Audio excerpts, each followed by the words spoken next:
concedido ao pastor Isaac.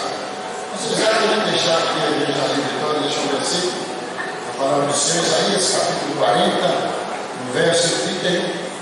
Tive a oportunidade de trabalhar com o pastor Isaac 2 vezes, aqui no Limoeiro e lá em Barbacena, no campo missionário, no qual ali o pastor Adão, um maravilhoso trabalho.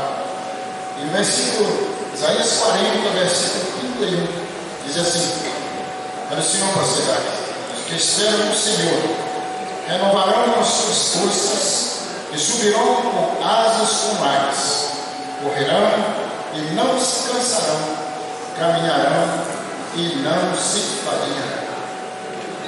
Essa palavra de Deus nessa noite é para algo exatamente no trabalho a gente cansa, né? O corpo cansa, mas Deus dá descanso, é para a nossa alma. Amém? Deus assim abençoa poderosamente. A Bíblia diz, pastor Isaac, mais digno de ser honrado é o bom nome, esse que todos os homens precisam conservar.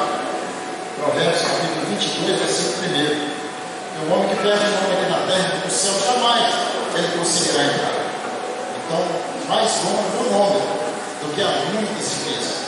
Os irmãos poderão nós estaremos louvando o hino de número 4 para a glória do nome do Senhor.